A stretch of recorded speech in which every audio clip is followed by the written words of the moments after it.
Alohan'ny andraisantsika tenin'Andriamanitra, eny ry Jehovah Andriamanitra eo, rainay amin'ny anaran'i Jesosy Kristy Tompo ianao. Faly indray izay amin'izao fotoan'izao satria mbola namenao an'izao fotoana fahana indray mifampahery amin'ny alalan'ny teninao. Izahay moa dia olona ihany, fa kosa ny fanahinao izay atao anatinay no asianao ny miteny. Araka ny tenin'i Jesosy indray andro hoe tsy ianareo no miteny fa ny fanahin'Andriamanitra izay ao anatinareo dia mahatoky izany izay. Esory amiko izay rehetrarehetra tsy fahatanterahana, esory izay rehetrarehetra mety loto eo anatrehanao. Aoka ianao Andriamanitra no hisandratra eto, fa izaho kosa dia hiondrika satria ianao n'Andriamanitra omena ny voninahitra, tsy maintsy tafita ny filazantsaranao. Dia zany dia voninahitra ny anaranao, amin'ny anaranao Jesosy Kristy Tompo. Alleluia, amen. Ny fanesinesy izay tsika tamin'ity taona ity hoe amin'ny kristianina antsika dia nianatra ny voalohany indrindra hoe inona moa na kristianina antsika tena mino ve ianao fa tena resy lahatra fa efa zanak'Andriamanitra. Faharoa tsika dia hoe inona no instruction azontsika dia ny fisainana ny zavatra any ambony. Fahatelo dia nandraindray koa tsika ny hoe ahoana ny tokony ataontsika satria misy ny anjaran'Andriamanitra efa vita fa ny anjarantsika ihany kosa mba ahafahan'ilay fanahy anatintsika miasa tanteraka. Dia anio ihany koa tsika mbola miaina ao anatin'izay satria ozy mantsy antsika tamin'ny voalohany taona hoe amindra vaovao tsika vaovao taona dia amindra araky ny sitrapon'Andriamanitra satria izay no tedavina dia izay no azontsika antoka indrindra fa hoe tsy maintsy tonga amin'ilay tanjontsika dia amin'ny fiverenan'i Jesosy dia ahafahantsika rehetra mba hiona indray fa tsy dia very fotoana isaky ny lahady manao an'izao fotoam-bavaka izao. Ny anio tsika dia hijery manokana ny karazany hoe inona moa ny zavatra nolazaina ihany koa izay nampianarin'i Paoly satria mantsy ny tsy maintsy na tiantsika na tsy tiantsika dia tsika no atao hoe tempolin'Andriamanitra isika, ary ny fanorenana izany tempolo izany dia niorina eo ambonin'ny fanorenan'ny apôstôly araka ny voalazan'ny Efesianina 4:20 dia hoe miorina eo ambonin'ny fanorenan'ny apôstôly. Ary dia andray tenin'Andriamanitra anankiray tsika izay nataon'i Paoly ary ao anatin'izay ny hitariantsika ny fampianarana androany. Dia ainao tsy enjery ny Korintianina voalohany 7:17, Korintianina voalohany 7:17. Haitsika na tsy mamaky atsika dia haitsika hoe ireto telo reto no mipetraka dia ny finoana, ny fanantenana ary ny fitiavana. Ary ny fitiavana lehibe indrindra ho asesitsika ilay izy izay vitantsika ho asesitsika aloha androany ny atao hoe ny finoana izany mila ananantsika satria fa inona ny maha-kristianina asianao mampiavaka antsika amin'ny olona tsy mpino dia ny finoantsika. Ary izay zavatra izay tsy maintsy volavolana, tsy maintsy taizana ny atao hoe finoana ary mila mandroso amin'izany ny fiainam-pinoana izany tsika fa tsy afaka ny hoe mijanona fotsiny na miempotra satria tenin'Andriamanitra tokoa no ny tena izany amin'ny Hébreu 10:9-30 ka hatramin'ny 7:30 dia milaza an'izao tenin'Andriamanitra hoe ny oloko marina ozy dia velon'ny finoana ka raha miempotra ny amin'izany dia tsy sitraky ny fanahy. Izany hoe ilay fanahy masinao anatinao mihitsy tsy mankasitraka raha toa ianao ka miempotra na ataoko hoe mitoetra fotsiny amin'izao fa itsika mila mandroso amin'ny finoana. Dia androany tsika hijery manokana ny atao hoe ahoana raha moa ny tenin'Andriamanitra hoentintsika ho bazentsika satria be dia be ny olona no miteny an'izany hoe ny finoana nefa ilay zavatra voiziny dia mifanohitra tokoa satria andao tsika hijery ny tenin'Andriamanitra dia voasoratra ao amin'ny tenin'Andriamanitra voaraisitsika izany androany ny tenin'Andriamanitra hoentsika mandray fampianarana. Dia Filipianina 4:17 ka hatramin'ny 20. Filipianina 4:17 ka hatramin'ny 20 dia voavaky toy izao amin'ny anaran'i Jesosy: ry rahalahy, aoka samy anahakay anareo ka dinio izay mandeha tahaka ny anananareo anay ho marika, fa maro no mandeha izay efa nolazaiko taminareo matetika sady mbola lazaiko aminareo amin'ny fitomaniana ankehitriny fa fahavalony azo fijalian Kristy ireny. Inona zany? Fahaverezana ozy no iafarany, ny kibony no andriamaniny, ary ny famenarana no vonahiny, satria manino? Misaina ny amin'ny tany izy. Samy kristianina ireo, misaina ny amin'ny tany izy. Dia ahoana koa? Fa ianao kosa ry lehilahy an'Andriamanitra, mandosira izany zavatra izany, ka miazaha mitady fahamarinana, toe-panaraka an'Andriamanitra, finoana, fitiavana, faharetana, fahalemem-panahy, miadiny ady tsara ny finoana, azony ny fiainana mandrakiray. Fa ho amin'izany no ny antsonana anao koa sy nanaovana ilay fanekena tsara teo masiny vavolombelona maro. Zany tenin'Andriamanitra zany no entitsika andraisana fampianarana a partir an'le tenin'ny Paoly hoe ireto telo reto no mitoetra dia ny finoana, dia ny fanantenana ary ny fitiavana. Fa maninona no nampidirina, na dia samy mpinjao ary dia nampidirina ny atao hoe ny olona izay misaina amin'ny zavatry ny tany dia mandringo-tena ny tena no any amin'ny fahaverezana. Satria na ny anton'izany Jesosy Kristy raha tonga teto tany tsy nampananteny ninona olona tamin'ity tany ity izy, tsy nampanantena. Fa inona ny zavatra nolazainy raha mamaky ianao any amin'ny Matthieu 5:7-7 hatramin'ny 2:20 dia inona ny zavatra nambarany any? Miary arenanareo any an-danitra. Tsy niteny mihitsy izy hoe miary arenanareo ety an-tany, satria fahavalon'ny finoana io zavatra io,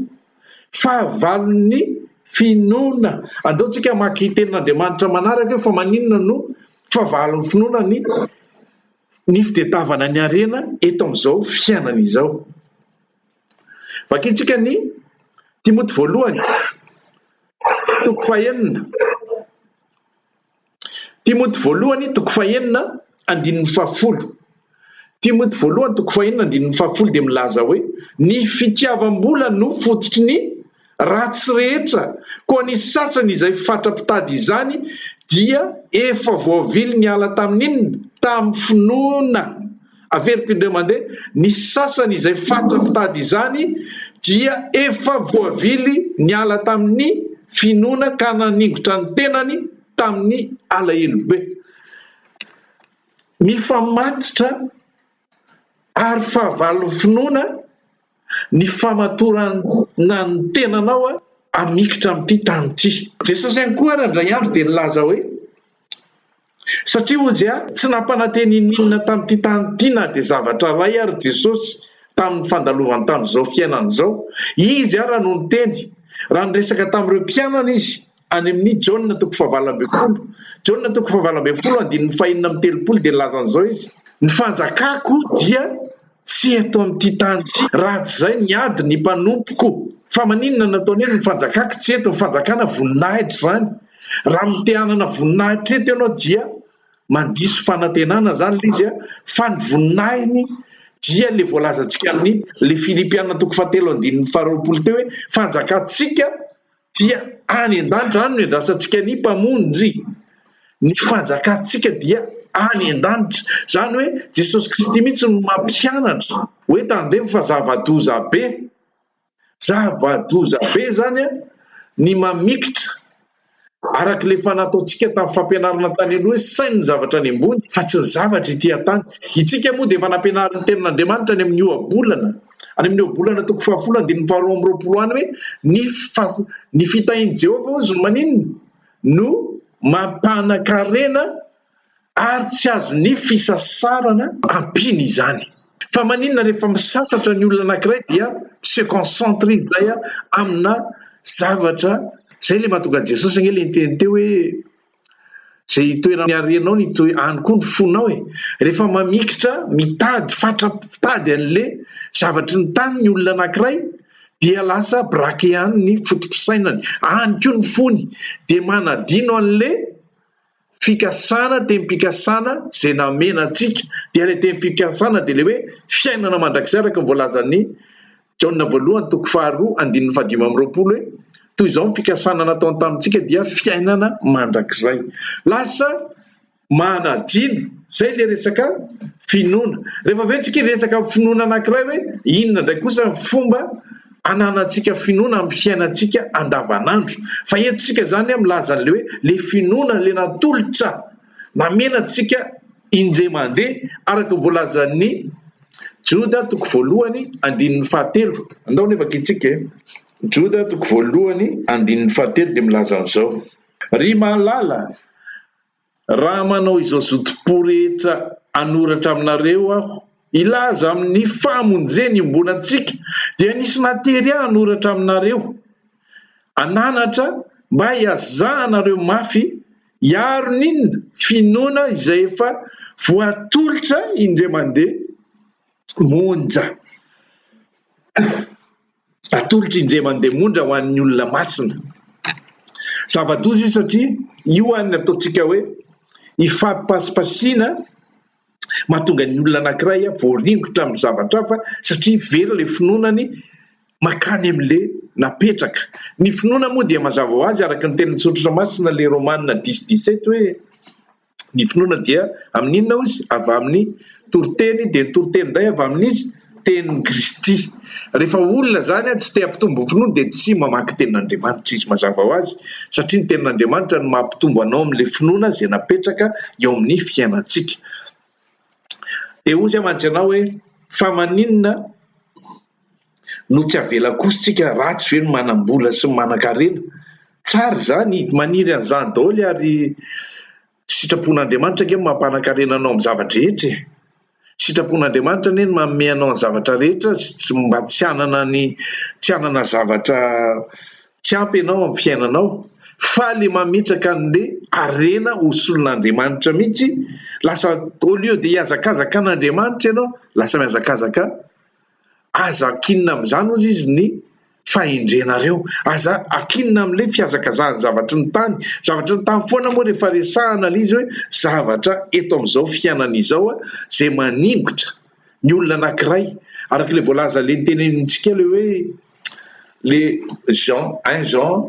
Jaona voalohany toko faharoa andininy fahadimy ambin'ny folo ka hatramin'ny fahafito ambin'ny folo dia milaza an'izao ny tenin'Andriamanitra hoe aza ty an'izao tontolo izao na ny zavatra eo amin'izao tontolo izao raha misy ny tian'izao tontolo dia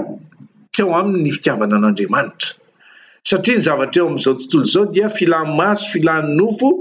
fa avy amin'izao tontolo izao ihany. Mbola nampiny kado ihany any amin'ny Jakoba toko 4:4 hoe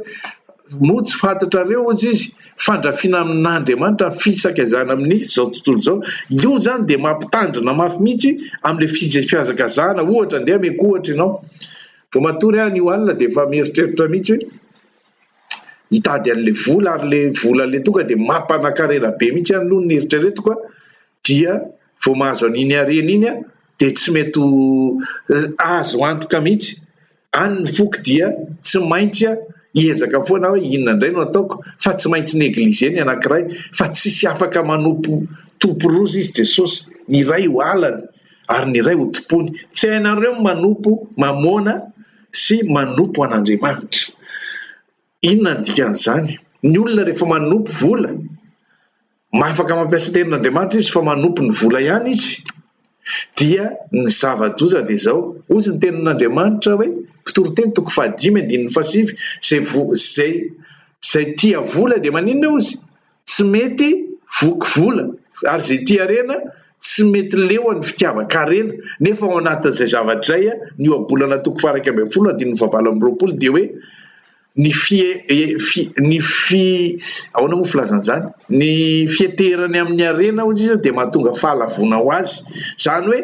tsy misy fanantenana amin'ny fiainany ao aoriana satria tena navotiny tanteraka ny tenin'i Jesosy hoe miary arena nentin-danitra ho anareo fa aza miary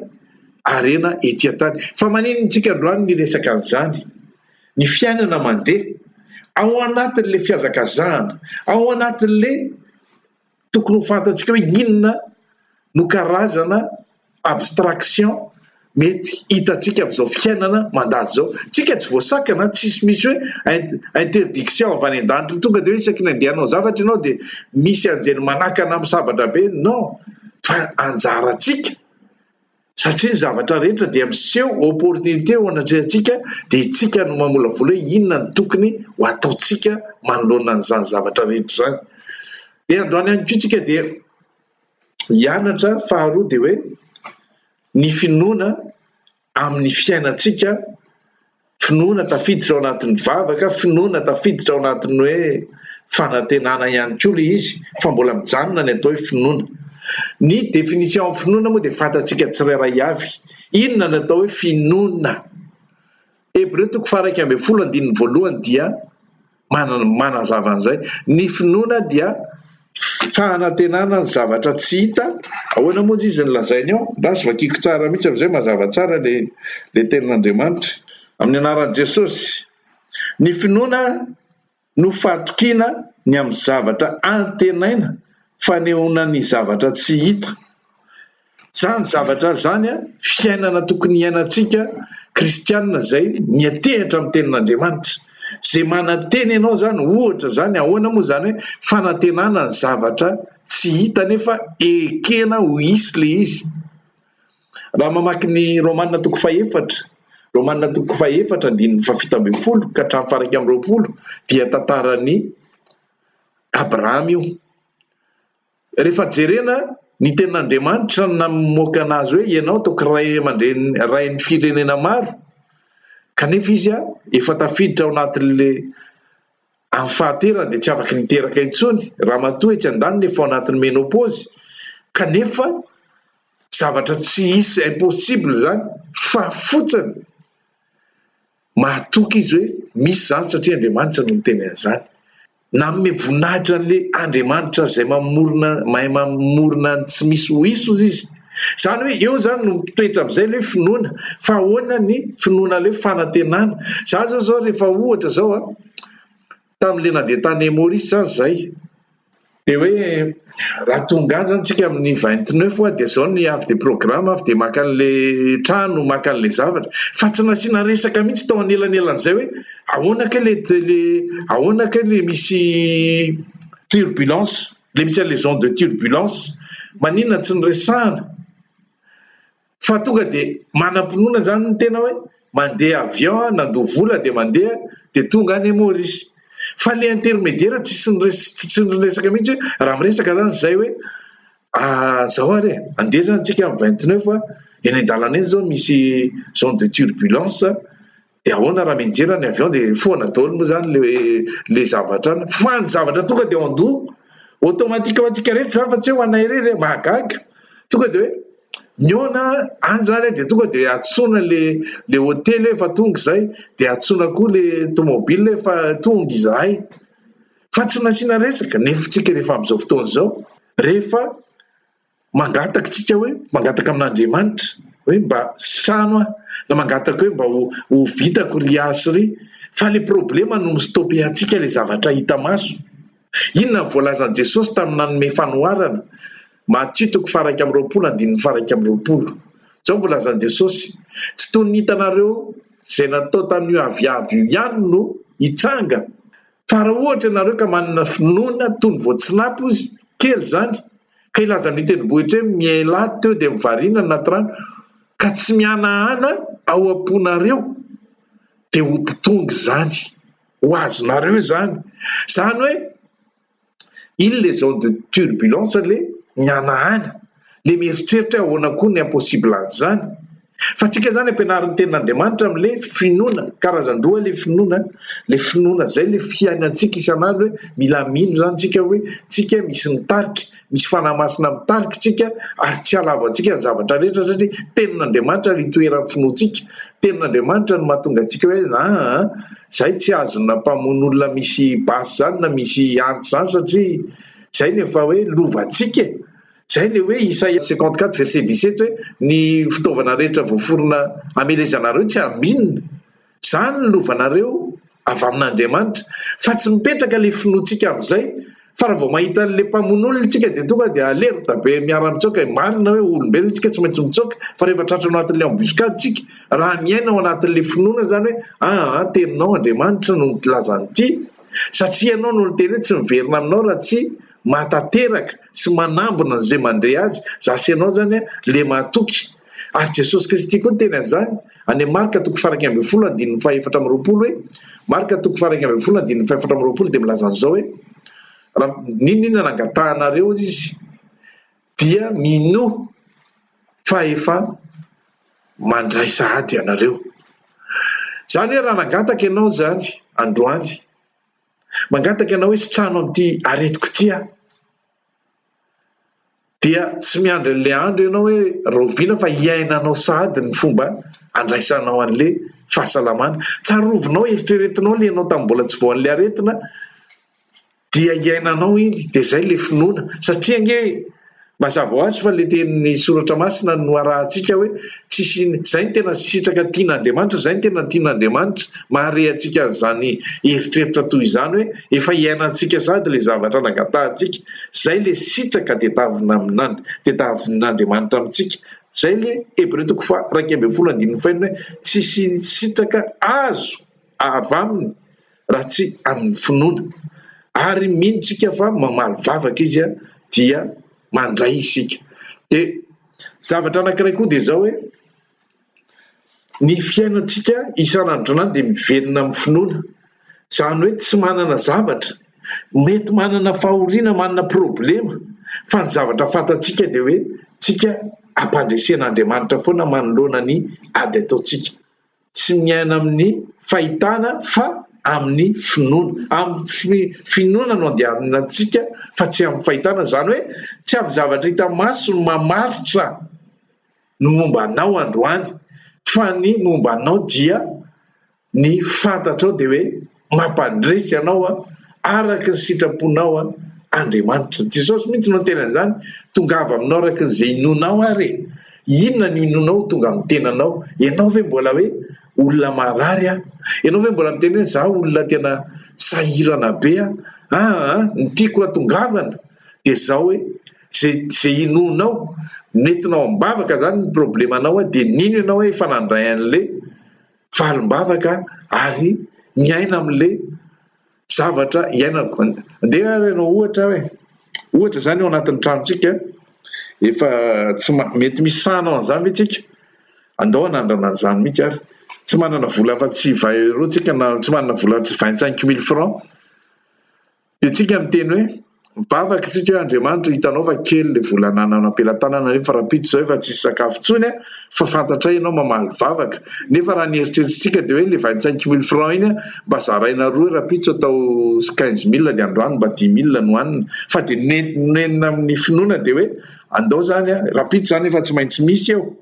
fa andaotsika tonga dia miaina amin'ny fiainantsika normal hoe andao zany no hantsika le 25 000 tsy hoe tsy fahendrena fa tena hoe zahana toetra tokoa ve le Andriamanitra hoe ahoana zany ny fitoerako fa tena mino fa handray vola rapitso momba ny ampitso satria zay ny tian'Andriamanitra ataoko hoe mino ianao fa efa nandray sahady efa handray zany rapitso fa misy voaloraisika eo noho izany inona no proof inona ny preuve ataoko geste ataoko eo anatrehan'Andriamanitra tsy asiako mijanona mihitsy ny vola eo fa efa mahatoky fa misy ny rapitso eo satria Andriamanitra no tena ny ampy azy ny fahorian'ny androany ahoana moa filazany Jesosy zany ampy amin'ny andro ny fahoriana miseho amin'ny andro zany hoe ny ampitso zany manany azy fa ny androany zany dia finoana ny ainantsika isan'andro san'andro fa tsy navelan'Andriamanitra tsika eritreritra ny zavatra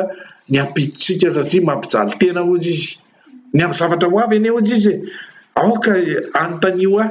zay le mahatonga an'izy aoka antanio dia ny zavatra androany ifalio zavatra misy anao zao ifalio zany dia apetrao amin'izay le izy hoe mety antany teny tsika any anaty hoe tsy fahendrena kosa zany ngamo ny tenin'Andriamanitra tsy hoe fahaiza-mandamina iny eo fa ny fanantenana hoe aza ozy izy ny oabolana toko 7:20 aza mirerehany ampitso satria maninona tsy fantatrareo ny asehoan'ny androany fa ny zavatra tian'Andriamanitra tao ifalio zay eo aminao androany ary isory azy satria ny ampitso efa anazy izy no teny fa tsy tsika na izana ianao fa izy no teny ny amin'ny zavatra ho avy adidiko ianao ho adidiko aoka ho adidiko ihany zany hoe raha pitso tsy tokony anahiny amin'izany tsika ary zay le tenenako hoe rehefa nangataka amin'ny zavatra anankiray dia minozy izy fefa nandray sahady nangataka satria manana aretina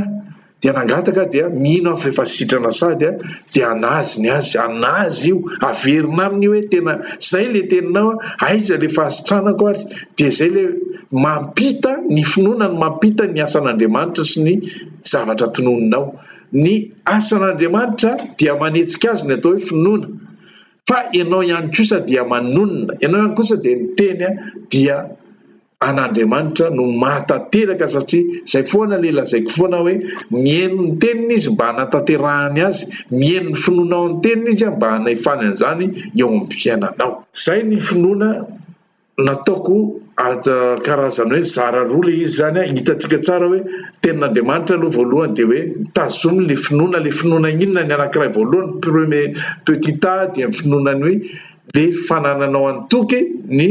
teny fikasana dia mifianana mandrakizay satria ny tenin'Andriamanitra no miteny an'izany any amin'ny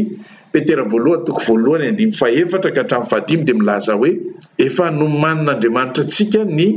lova tsara indrindra zay tsy misy loha ary tsy misy fahasimbana zay efa noterizin'Andriamanitra ao antsika ny an-danitra